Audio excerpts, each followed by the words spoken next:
আপনি দুনিয়াতে পাহাড় পরিমাণ নেক আমল করেও জাহান্নামী। কিভাবে? বিষয়টা যদি জানতে চান, বুঝতে চান, আর অবশ্যই বিষয়টা জানা দরকার, বোঝা দরকার। এজন্য ভিডিওটার সাথেই থাকেন এবং এই মুহূর্তে অসংখ্য নেকি যদি আপনি কামাইতে চান, ভিডিওটি বেশি বেশি করে শেয়ার করে অপর ভাইয়ের কাছে পৌঁছে দিন। এতে অসংখ্য নেকির অংশীদারি হতে পারবেন। তো আসেন জেনে নেই কিভাবে পাহাড় পরিমাণ নেক আমল করেও আমি আপনি জাহান্নামী। আল্লাহ তাআলা কুরআনুল পাকে বলতেছেন, ইন্নাল্লাহা লা ইয়াহদি মান হুয়া মুসরিফুন কাযযাব। নিশ্চয় আল্লাহ তাআলা মিথ্যাবাদী এবং সীমা লঙ্ঘনকারীদেরকে হেদায়েত দেন না।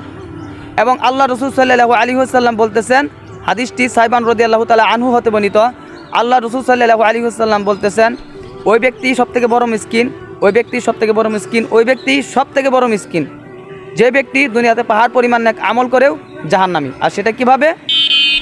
যেই ব্যক্তি দুনিয়াতে পাহাড় পরিমাণ নেক আমল করবে, সেই ব্যক্তি যখন মারা যাবে, তাকে যখন হাসরের ময়দানে ওঠানো হবে, ওই ব্যক্তি আল্লাহ তাআলার কাছে জান্নাত পাওয়ার আশায় থাকবে, ডান হাতে আমলনামা পাওয়ার আশায় থাকবে। কিন্তু হঠাৎ করে দেখতে পাবে তার এত সব আমলনামা ধূলিকণার মতো উঠতেছে এবং ধূলির সাথ হয়ে গেছে, ধ্বংস হয়ে গেছে, এবং শেষে তাকে খালি হাতে জাহান্নামে যেতে হবে, তাকে জাহান্নামে নিক্ষেপ করা হবে। এবং এই ব্যক্তি হচ্ছে সবথেকে বড় মিসকিন।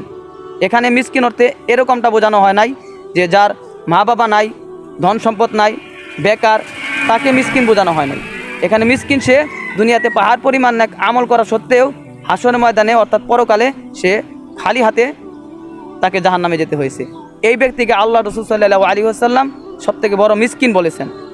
এবং এটা কি জন্য? ওই যে বললাম কুরআনুল পাকের একটি আয়াত যে ইন্নাল্লাহা লা ইয়াহদি মান হুয়া মুসরিফুন কাযযাব। নিশ্চয় আল্লাহ তাআলা মিথ্যাবাদী এবং সীমা লঙ্ঘনকারীদেরকে হেদায়েত দেন না। আর এই হাদিসটা সীমা লঙ্ঘনকারীদেরকে বোঝানো হয়েছে। যারা আল্লাহ তাআলার সীমা লঙ্ঘন করে তাদের অবস্থা এরকম হবে, পাহাড় পরিমাণ নেক আমল করা সত্ত্বেও হাসরের ময়দানে পরকালে শূন্য হাতে, খালি হাতে তাকে জাহান্নামে যেতে হবে।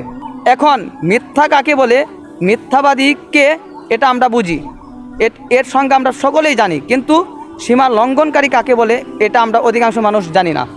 এখন আসেন আমরা জেনে নেই। সীমা লঙ্ঘনকারী অর্থাৎ আল্লাহ তাআলার হুকুমকে লঙ্ঘন করা, অমান্য করা, অতিক্রম করা। কিন্তু হ্যাঁ, এখন একটা দুইটা গুনাহ হলেই আপনার নাম আল্লাহ তাআলা সীমা লঙ্ঘনকারীদের খাতায় লিপিবদ্ধ করবেন না। কারণ আল্লাহ তাআলা তার বান্দাকে দুর্বল করে সৃষ্টি করেছেন, মানুষ মাত্র ভুল, গুনাহ হবেই। এজন্য তখনই আপনার নাম সীমা লঙ্ঘনকারী খাতায় আল্লাহ তাআলা উঠাবেন। সেটা হচ্ছে তখন যখন আপনি মানে ছোটো ছোটো গুনাহ হোক, বড় বড় গুনাহ হোক, গুনাহ করতে করতে করতে করতে এরকম ঊর্ধ্বে উঠে গেছেন যে আপনি আল্লাহ তাআলাকে নারাজ করে ফেলেছেন।